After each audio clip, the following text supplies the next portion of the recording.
Hello everybody! So I just finished working on my big Halloween project, which was so much fun and it came out so good and I'm so happy with it, but it was a lot in every way. So this week I want to do something a little less involved, a little less complicated. I've got some fabric that I've been holding on to that feels very autumnal, and I've got some project ideas for some everyday clothes that I've been wanting to try out. So that feels like some nice, easy projects for this week. So these are the fabrics that I have in mind. They're both tablecloths that I got from the thrift store. So the first one is this beautiful plaid fabric. It's got all these different colors. It really reminds me of like autumn leaves changing color. But with the purple, it also reminds me kind of like early 2000s Halloween decorations, that kind of thing. So I'd like to make this into a nice little pleated skirt. And then the second fabric I have is another autumny colored plaid adjacent tablecloth, but then it's also got all the little autumn leaves in the little boxes. So with this one, I would like to make a little jumper romper style thing, like kind of a basic pinafore shape for the bodice, and then have like Rachel Maxey secret pants for the bottom half. So I think I'm gonna get started with this fabric and do the skirt first, because that one seems the easiest. Just kind of ease myself back into the whole sewing thing. So I guess let's get started. Okay, so this is what we're working with in terms of fabric. It's a pretty decent cut. So I want to do pleats. Thinking just like standard knife pleats. It's got string on it. I wonder how things in my house have string on them as I throw string on the floor. For length, like that's too long. I think half might be too short. That's about knee length. That's a little too short. If I'm pleating it, I'll need 3 times my waist measurement. The apprentice is here to help. This is a nice tablecloth. I think it was like $3 or $4 at the thrift store. It's one of those really small independent thrift stores that doesn't have price tags on anything. And how much you pay depends on which cashier you have. I think that will work. I want to do the split side, so I will need a bit of an overlap. So I just need like enough extra for the waistband. So I can basically just cut this in half along this fold, and then I'll have 2 rectangles that are already finished on the sides and at the bottom. And then I can just pleat them both up. Easy peasy. Let's cut out some shapes. I should iron it first.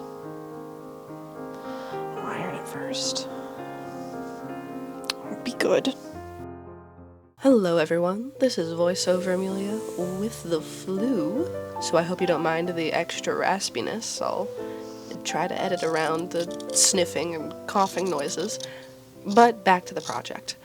I realized that the strip I had cut from the center of the tablecloth was not long enough to make up the front waistband and ties and the back waistband, so I cut 2 additional strips from the center and stitched them together along the long edge. Okay, so I've got my fabric panels cut out. I basically just folded the tablecloth in half and then cut a strip on the fold. Right now I'm marking out pleats and then I can iron them in. Do I want to iron the pleats all the way along? Probably not. Probably just like a third down.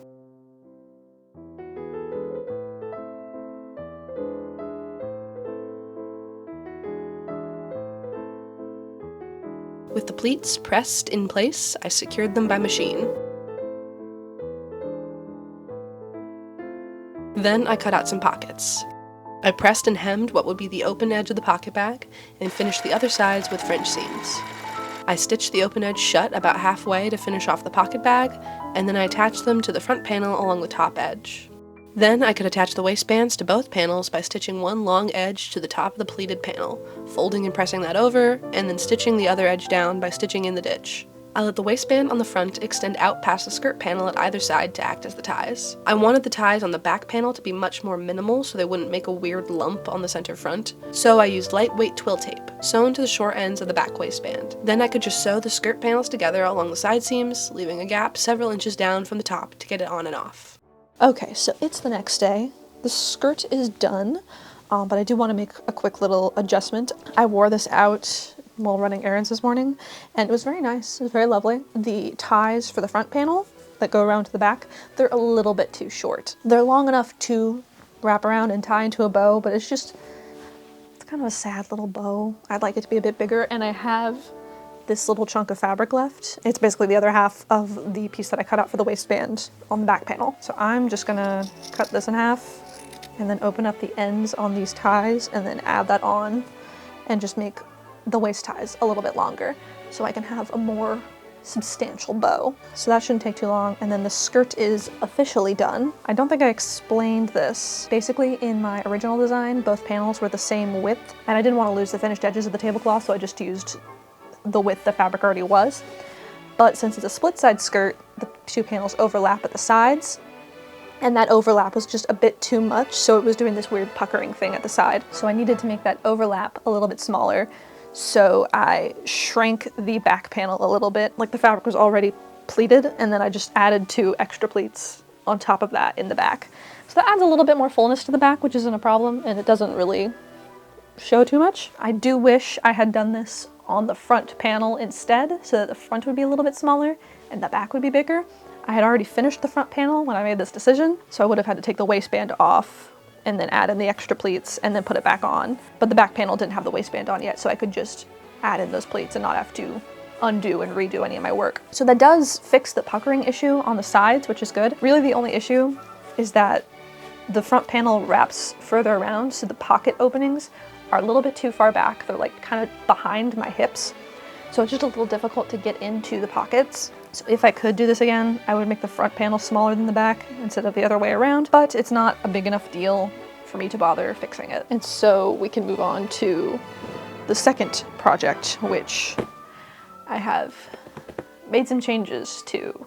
I was initially planning on doing basically a romper with really wide legs that were pleated down into the waistband and have them be like secret pants style, so it would look like a dress but have pants secretly.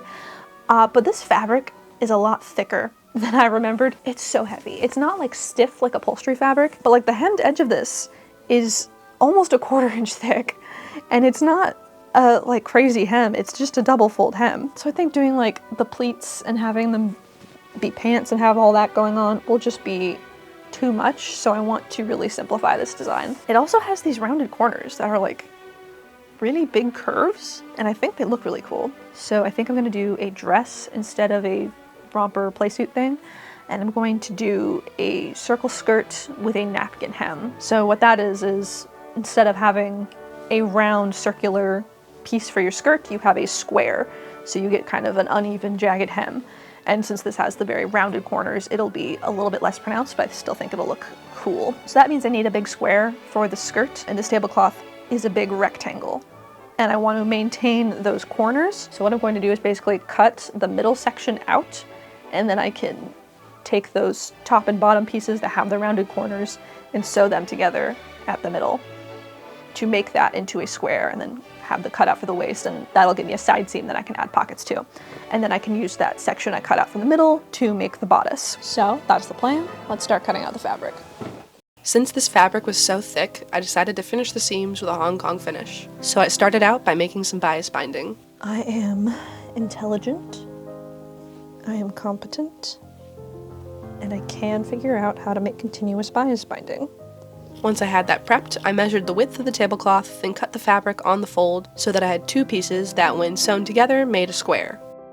I cut out a hole in the center for the waistline and bound the raw edges of the seam allowance with bias tape. Okay, so it's the next day, and I have made some more changes to my plan for this dress. I decided that I'm going to need a zipper in the back. I came to terms with the fact that I'm going to need a zipper in the back, and it's going to be a lot easier to put the zipper in if there's a seam at the center back of the skirt. So I'm just going to rotate the skirt a bit. So instead of having the seams at the sides like I initially planned, they're going to be at the center front and the center back. So that does create new problems. I'm going to have a seam down the center front of my skirt, which is kind of annoying, but not that big of a deal. One of my seams came out very cleanly and nicely aligned. The other one's a tiny bit off. That'll be at the back. What's going on the back of my dress is none of my concern. The other issue that is actually an issue, I can't do side seam pockets like I was planning on doing, so I'm going to be doing welt pockets. And I've already done one, and I did not film any of it. because I wasn't sure it was going to work out. So next I'm going to put in the other pocket, and then we can start working on the bodice. For the pockets, I started by sewing a scrap of the tablecloth fabric to a long rectangle of the quilting cotton I was using for the pocket bags. The tablecloth fabric will act as a facing behind the opening of the pocket. Then I marked out the pocket opening on the quilting cotton end of my long rectangle, pinned that to the skirt along the top edge, and sewed along the marks. Then I cut the slit open, turned the pocket back to the wrong side, and pressed and top stitched the pocket opening in place. I folded the pocket bag in half so that the facing sat behind the pocket opening, secured that along the top edge, and then sewed up the pocket bag, zigzagging over the raw edges. Next, I cut out the bodice pieces. Very simple shape, sleeveless with a scooped neckline. I also cut a lining out of a lightweight cotton and began assembling both layers. Then I attached the 2 layers along the top edge, leaving the sides and bottom edge open. I clipped all the curves and then turned the bodice right side out.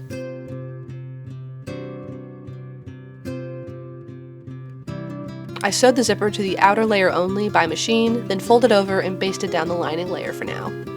Then I attached the bodice to the skirt, again sewing only the outer layer by machine, and then securing the lining by hand. I ripped open a few inches of the skirt back seam and attached the zipper to that opening. Then I could secure the bodice lining along the zipper and finish the strap seams by hand. Now I could finally try the whole dress on. I had intentionally made it loose fitting since the zipper doesn't allow for any adjustability, but I had made it a bit too loose. So I added some small darts at the front and back, which can be removed if needed in the future to make the dress bigger in the waist. But that finished off the dress, so now we can look at the final results.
Thank you to my patrons for supporting this channel, especially those in the Magnanimous Maelstroms tier, Bear Hardy and Perfect Primrose. If you would like to join these folks in supporting me and get access to patterns, behind-the-scenes content, and early access to videos, the link to my Patreon will be down below in the description. Thank you so much for watching, and I'll see you in the next one. Bye!